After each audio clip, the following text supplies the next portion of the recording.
Hello my dear student, আজকে আমি একটা ক্লাস 7-এর ইংলিশ সেকেন্ড টেস্টের একটি ইংলিশ কোয়েশ্চেন পেপার আমি পোস্ট করছি।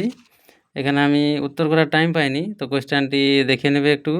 আশা করছি প্রথম ক্লাসের এটা প্রথম এক্সামের কোয়েশ্চেন, এটা তোমাদের সাহায্য হবে। এখানে দেখো, আমি খালি উপরে একটু বলে দিচ্ছি। এখানে দেখো সিনটা আছে, এখানে স্টোরি প্রজার পাইন থেকে। এখানে সিনটা এখান থেকে আমি পড়িয়েছি, কোয়েশ্চেন আনসার লেখা হয়েছে, এখান থেকে দেখে নেবেন এটা সিনটা। সিনে যে কোয়েশ্চেন আনসার আছে একদম ইজি আছে। দেখো 1 নম্বরে দেখো টিক মার্ক আছে, 2 নম্বরে টিএফ আছে, ট্রু ফলস আছে, 3 নম্বরে আছে এখানে কমপ্লিট সেন্টেন্স, মানে এই টেক্সটটা থেকে যে ডেসটা আছে সেখান থেকে এটা পূরণ করতে হবে। নিচে দেখো এখানে আছে তোমার এ কলম বি, এখানে টেক্সটগুলো আমি সব করিয়ে দিয়েছি। দেখো ডে আছে, দেখো এখান থেকে দেখে নেবে। এগুলো টেক্সটটা থেকে যেগুলো করা আছে, রেডিয়েন্ট থেকে চকচকে, ব্লোজম থেকে ফুল, এ গোডেস থেকে, এ ফিমেল ডিটি একজন মহিলা, একজন দেবীকে বোঝাচ্ছে, এগুলো দেখে নেবে। নিচে দেখো আনসিন আছে, আনসিনটা আমি বলেছি এখান থেকে কমন আসে না, তো তা একবার তোমরা দেখে রাখবে। এখানে আনসিন যেখান থেকেও দিতে পারে, আর টেক্সটটা যেমনভাবে করবে এখানে সিনটা, সেভাবে আনসিনটা তোমাদের করতে হবে। নেক্সট পেজ দেখো পরে, এখানে আছে তোমার ওই যে আনসিনের যে টিএফ আছে, সেমকে সেটা আনসিনটা ভালো করে বুঝে পড়ে নেবে। এখানে যা আছে সিন থেকে সেটা সেম এখান থেকে করতে হবে। এ আছে তোমার টিএফ আছে, এখানে বি নম্বর আছে তোমার ডেস পূরণ। এটা টেক্সটটা পড়লে সব একদম ইজি আছে। দেখো এখানে রামকানাল ঘোষ নিয়ে আছে, দেখো আনসিনটা, তার ফ্যামিলি নিয়ে আছে, ব্যাকগ্রাউন্ড নিয়ে আছে, একটু দেখে নেবে। সি আছে তোমার এসিকিউ কোয়েশ্চান, একদম লাইন তোলা কোয়েশ্চান, ভেরি ইজি আছে এটা। এবার দেখো নিচে গ্রামার অ্যান্ড ভোকাবুলারি, এটা আছে তোমার ডিফারেন্ট থেকে ইনডিফারেন্ট, ফরগেট থেকে ভুলে যাওয়া থেকে ফরগেটফুল হবে, sorry prefix and suffix. Different থেকে ইনডিফারেন্ট, ফরগেট থেকে ফরগেটফুল, পসিবল থেকে ইম্পসিবল, এগুলো তো ক্লাসে সব করিয়ে দিয়েছে, একটু দেখে নেবে।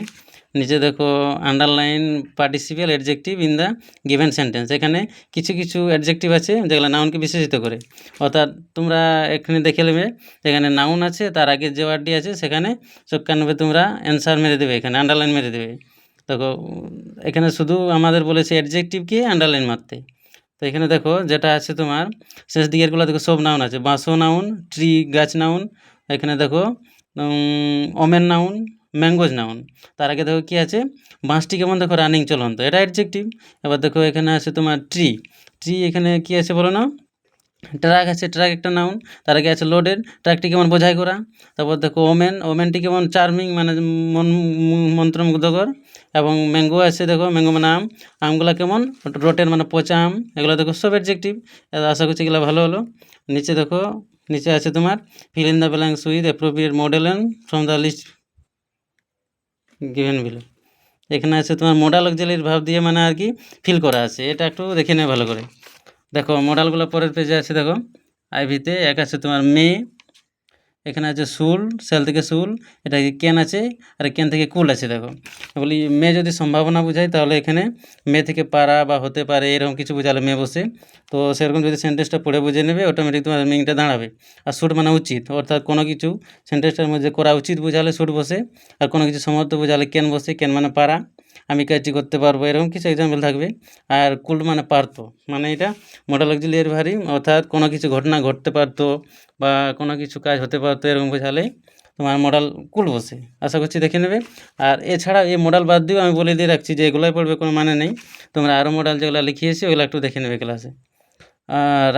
রাইটিং স্কিল দেখো এখানে দিয়েছে তোমার একটা right a short paragraph within 70 or 70টি শব্দের 7 থেকে 8টি লাইন লিখলে হবে। এটা স্কুল নিয়ে দিয়েছে, এটা নিজের স্কুল নিয়ে। ইউ মে ইউজ হিন্টসগুলো দেওয়া আছে, স্কুলের নাম, সেখানে কতগুলো ক্লাসরুম, কতগুলো টিচার আছে, কেমন স্কুল, কেমন স্কুলে ছাত্রের সংখ্যা কত, স্টুডেন্টের সংখ্যা কত, ব্যাকগ্রাউন্ড কীরকম, এখানে প্লেগ্রাউন্ড আছে কি না, আর অটোমেটিক এখান থেকে 70টি শব্দ হয়ে যাবে। এটা প্যারাগ্রাফ স্কুল নিয়ে। আর সেকেন্ড পেজে দেখো আরেকটি রাইটিং, দারুণ আছে কোয়েশ্চেনটি। এখানে আছে তোমার রাইট এ শর্ট স্টোরি, 70টি শব্দের মধ্যে দাও 7-8টি লাইন। এটা দেখো two friend walking beside a forest, এটা দুজন বন্ধু বনের মধ্যে হাঁটছে, আর তার মাঝে হঠাৎ করে একটি বিয়ার ভালুকের সাথে দেখা হচ্ছে এখানে। সেই নিয়ে প্যারাগ্রাফটা আমার আজকে অতটা টাইম নেই, নাহলে এই প্যারাগ্রাফটা আমি করে দিতাম। তো এই দুটি রাইটিং তোমরা করে রাখবে। আর এক্সট্রা যা আছে মাই মিন লাইফ আর একটা কি রেনি সিজন ছিল ক্লাসে বলেছিলে, ওগুলো একটু দেখে রাখবে। আজকের ভিডিওটি এখানেই সমাপ্ত করলাম। Thank you.